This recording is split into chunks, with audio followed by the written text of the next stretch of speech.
नमस्कार दोस्तों, Herald online में आपका स्वागत है। आज मैं बीजगणित की न्यू चैप्टर गुणनखंड ले रहा हूँ। फैक्टराइजेशन गुणनखंड अंकगणित में भी है और बीजगणित में भी है। तो सबसे पहले मैं इसका बेसिक पढ़ाना चाहता हूँ कि आखिर गुणनखंड है क्या।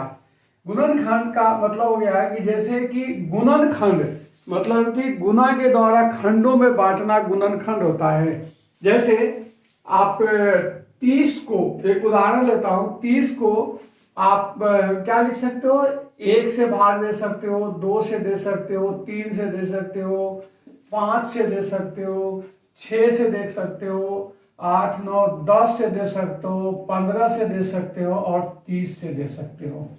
तो यह इसका गुणनखंड हो गया।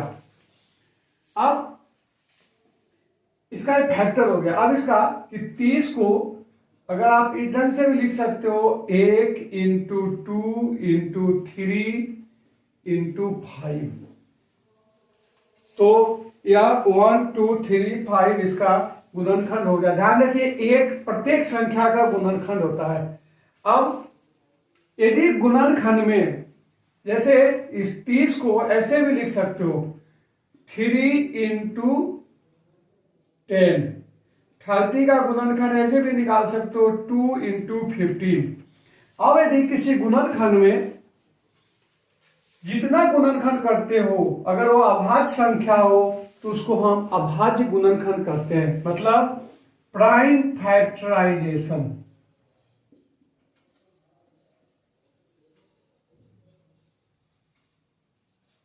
जैसे 18 को अब प्राइम फैक्टराइजेशन में निकालने का क्या तरीका होता है, जो सरल है कि 18 को आप लिख सकते हो, 2 से करोगे तो 9 हो जाएगा और 3 से करोगे तो 3 हो गया। तो 18 का हो जाएगा 2 इंटू 3 इंटू 3। तो यह इसका अभाज्य गुणनखंड हो गया।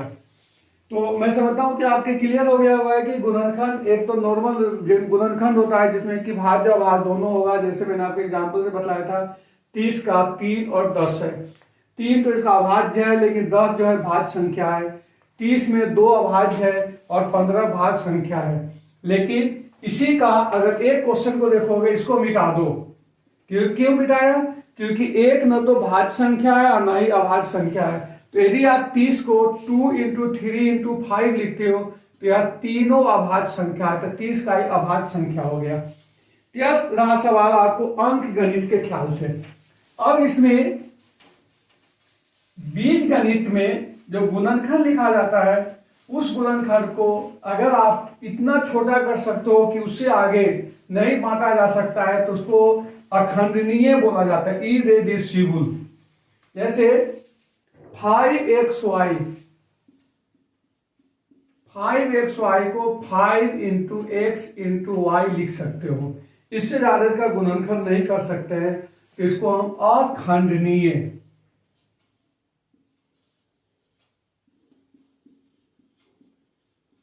गुणनखंड,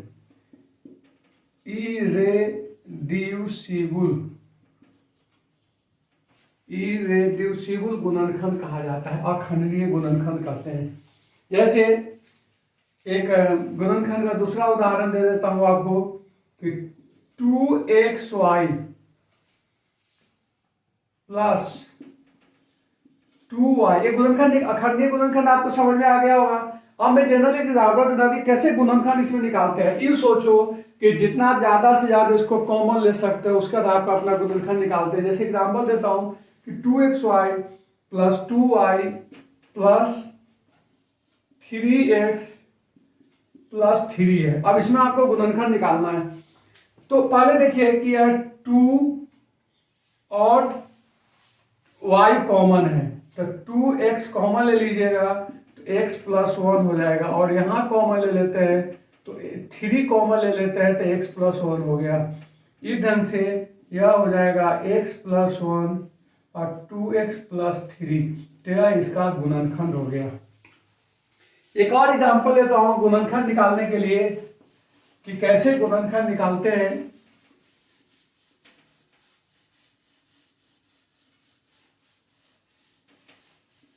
वह है कि जैसे 6xy minus 4y plus 6 minus 9x है। अब यहां देखिए कि इस दोनों में गुणनखंड ले लीजिए। अब यहां थोड़ा सा रिसप्लिंग भी कभी कभी करना पड़ता है, लेकिन रिसप्लिंग अगर यहां आप नहीं कर सकते हैं तो यहां देखिए कि 6 और 4 में 2 कॉमन ले सकते हैं और y हो जाएगा, तो यह हो जाएगा 3x, अच्छा 3y, 3y कॉमन ले लिया तो हो जाएगा 3x माइनस 2 हो जाएगा। और यहां अब देखिए, यहां आपको उल्टा करके सोच लो, उल्टा इसलिए सोचो कि माइनस कॉमन ले लो, -3 कॉमन ले लो, तो -3 कॉमन ले लोगे तो यह हो जाएगा 3x और -2 हो जाएगा। अब देखिए क्यों, इसको आप ऐसे भी लिख सकते हो 6x minus 4y minus 9x plus 6 रिसप्लिंग करके। बस कहीं कहीं आपको इसको रिसप्लिंग करना पड़ेगा या रीअरेंजमेंट कहो, तो आप देखिए कि 3x माइनस 2 दोनों तरह से है, तो 3x माइनस 2 और 2y माइनस 3 इसका गुणनखंड हो गया। आप यूं सोचो कि दोनों में क्या डिफरेंस है। यदि आप 3x minus 2 and 2x minus Y को गुना करोगे तो आपको यह क्रम आ जाएगा, जो कि आपको मतलब बाइनोमियल और बाइनोमियल के गुना आपको सिखाया था। अब है कि गुणनखंड निकालने की कुछ प्रोसेस है। प्रोसेस का हो या यूं सोचो कि गुणनखंड को सुविधा के लिए निकालने के लिए कुछ महत्वपूर्ण विधि बतलाया गया है। सबसे पहला विधि है जिसको बोलते हैं सर्वनिष्ठ गुणनखंड विधि, मतलब factorisation by taking out common factors. मतलब इसको पहला जो बतलाता हूं, मतलब इसको ये सोचो कि गुणनखंड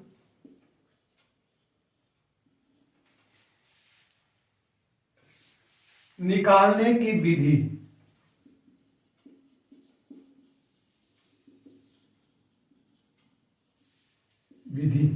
इसके अंदर पहला है सर्वनिष्ठ गुणनखंड विधि।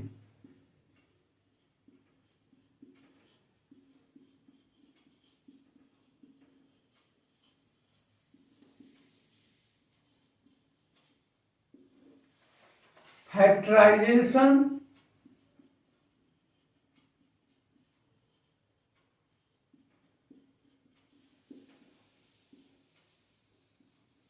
taking out common factors।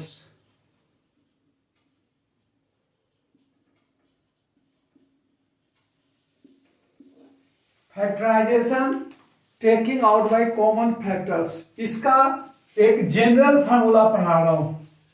General formula है, यदि कोई संख्या ax plus by plus ax plus bx plus cx हो, तो factorisation by taking the common factor के अनुसार इसका क्या हो जाएगा कि आपने यहां से a कॉमन ले लिया,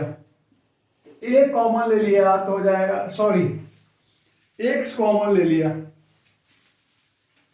तो इसका सूत्र हो जाएगा x कॉमन ले लिया तो a plus b plus c। इस ढंग से फैक्टर निकाल दिया। इसका एक उदाहरण लेता हूं, जैसे पहला उदाहरण है कि ax square y plus bxy square plus cxyz का आपको निकाले। अब देख लीजिए यहां से x y मेरे ख्याल से यही एक कॉमन आ पाएगा, तो x कॉमन लेते हैं तो यह हो जाएगा ax। यहां आपने x y ले लिया तो by, और x y लेते हैं तो c x y था ना, हाँ तो नहीं c z है, z है, तो x y आपने ले लिया तो इसका कॉमन फैक्टर हो गया सी जेड। इस तरह से X Y into A X plus B Y plus C Z आपका एक कॉमन फैक्टर हो गया। नेक्स्ट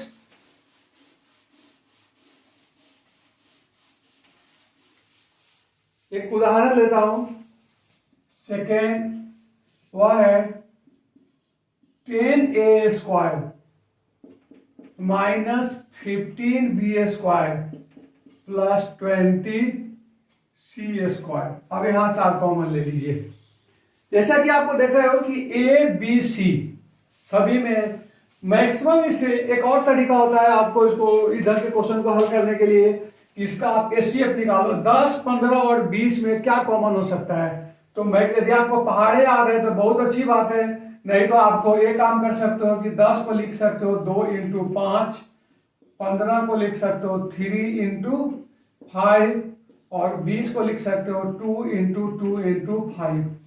तो कॉमन क्या हो सकता है, एक कॉमन हो सकता है, तो यहां से आप इसको कॉमन ले सकते हो। तो 5 अगर कॉमन ले लोगे तो 2a² minus 3b² plus 4c², ये आपका आंसर हो गया। अब नेक्स्ट क्वेश्चन,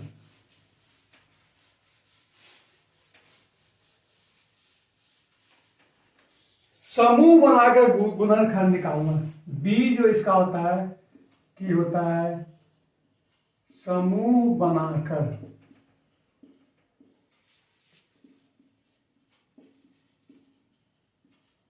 गुणनखंड निकालना, factorisation by grouping the term.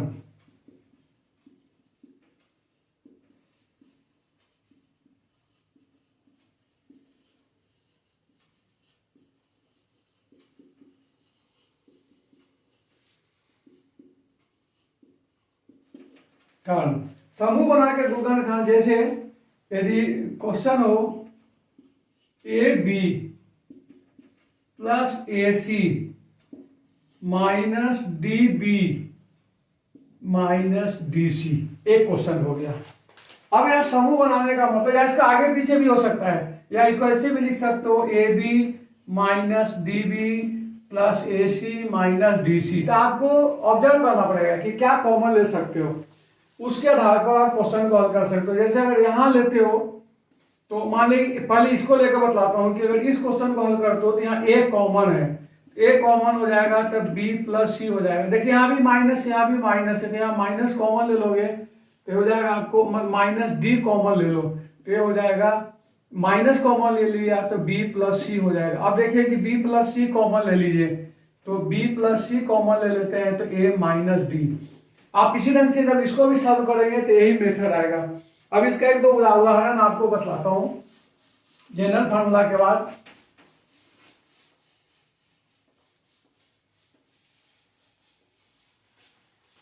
इसका उदाहरण है 15xy माइनस 6x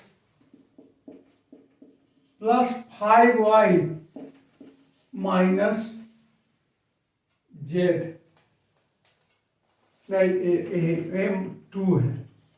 अब पहले आप देखिए कि कहां से कॉमन ले सकते हैं, इस दोनों में लिया जा सकता है कि नहीं। तो इसमें आप देखोगे कि 3x कॉमन ले लेंगे तो हो जाएगा 5y माइनस 2 प्लस 1 कॉमन ले लेंगे तो 5y माइनस 2, इंप्लाइड है 5y माइनस 2 और इधर हो जाएगा 3x प्लस 1। इस ढंग से इसका एक फैक्टराइजेशन बाय ग्रुपिंग का टर्म हो गया। इसका एक और उदाहरण लेते हैं।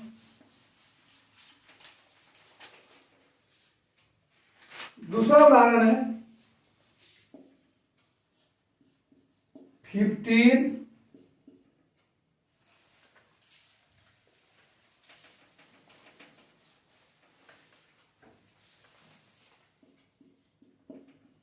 15pq plus 15 plus 9q plus 25p। अब इसको आपको रीअरेंजमेंट करना पड़ेगा, या इसको रिशफलिंग भी बोल सकते हो, क्योंकि यहाँ इस दोनों में कॉमन 50 तो हो गया, लेकिन पी क्यू, यहाँ पी क्यू कहीं नहीं है। तो अपना एक काम करते हैं, इसको एक साथ रख देते हैं। मतलब ये हो जाएगा आपको 15 P Q plus 9 Q plus 25 P plus 15। देख लीजिए, इस ढंग से करेंगे तो मेरे ख्याल से सही आंसर हो जाएगा। अब देखिए कि 15 और 9 में 3 क्यू कॉमन ले लीजिए, तो हो जाएगा 5p प्लस 3। और यहां आप इसको, यहां कॉमन कितना ले सकते हो, 5 ही ले सकते हो। 5 कॉमन ले लोगे तो हो जाएगा 5p प्लस 3। अब देखिए इसमें दोनों समान हो गया, तो 5p प्लस 3 और 3q प्लस 5, यह आपका आंसर हो गया।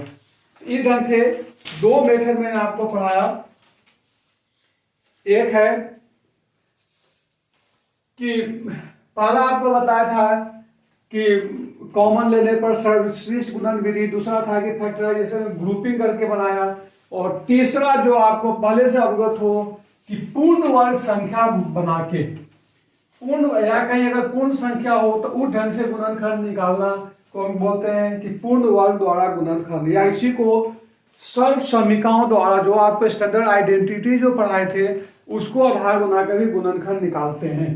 जैसे जो आपको ध्यान हुआ है कि पहला जो आपको आइडेंटिटी है वो है स्क्वायर से रिलेटेड है। स्क्वायर से रिलेटेड जो आइडेंटिटी है, जैसा आपको बताया कि a square plus 2ab plus b square हो जाए, तो इसको अपना a प्लस बी का होल स्क्वायर लिखते हैं। इसी रंग से दूसरा सूत्र होता है कि ए स्क्वायर, अच्छा इसको यहाँ गुणनखंड के रूप में लिख रहा है, तो a प्लस बी और a प्लस बी लिखते हैं दोस्तों। A square minus 2ab plus b square को आप लिखते हो a माइनस बी का होल स्क्वायर, यह हो जाएगा a माइनस बी और a प्लस बी। तीसरा गुणनखंड का जो स्क्वायर पर है वह है ए स्क्वायर, हाँ ए स्क्वायर माइनस बी स्क्वायर अगर हो जाए तो a प्लस बी और a माइनस बी। इसी ढंग से घन के लिए है, तो आज मैं इसका उदाहरण के साथ आपको पूरा करता हूं, जिसमें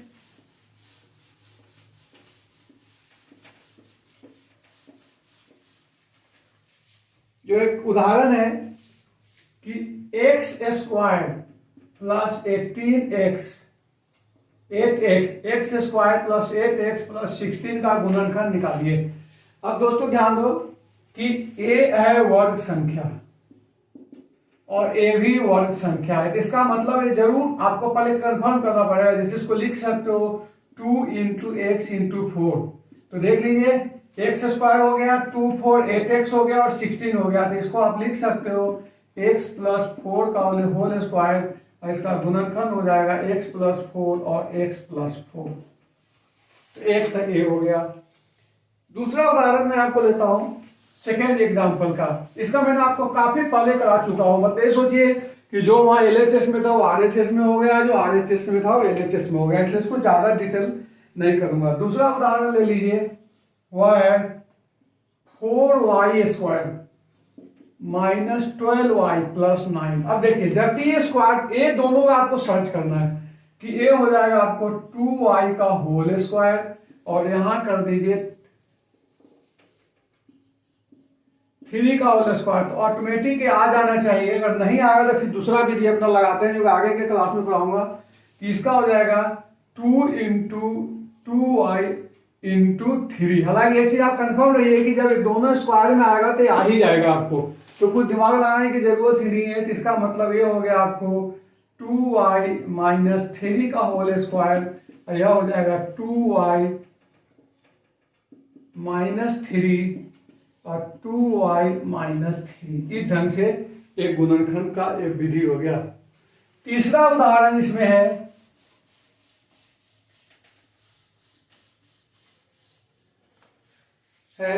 कि एक 49 पी स्क्वायर माइनस 36 का गुणनखंड निकालिए। देखिए यह आपको 7p का होल स्क्वायर माइनस 6 का होल स्क्वायर हो जाएगा। यह हो जाएगा 7p प्लस 6 और 7p माइनस 6। यह आपका एक गुणनखंड हो गया। एक और इसमें विविध क्वेश्चन करा रहा हूं, फिर इसका गुणनखंड पे कम से कम मैं 4-5 क्लास लूंगा। एक बार करके सारे कंटेंट्स को समझाने के बाद फिर होगा तो कुछ आपको एक्स्ट्रा क्वेश्चन करा दूंगा ताकि गुणनखंड आपको परफेक्ट हो जाए। नेक्स्ट क्वेश्चन देखिए कि a square minus 2ab plus b square minus c square का गुणनखंड निकालना है। और देखिए इसको आप लिख सकते हो ए माइनस बी का होल स्क्वायर और माइनस सी का होल स्क्वायर। फिर एक फॉर्मूला आ गया, मतलब जो फॉर्मूला आपको था x square minus y square का फॉर्मूला हो गया, तो यह हो जाएगा a minus b plus c और a minus b minus c. ये आपका एक गुणनखंड हो गया। इस तरह से गुणनखंड का मैंने आपको 3 पार्ट तक पढ़ाया हूं। नेक्स्ट टाइम और भी इंटरेस्टिंग जो गुणनखंड में सबसे इंपॉर्टेंट है वो मैं आपको क्लास में पढ़ाऊंगा। थैंक्स।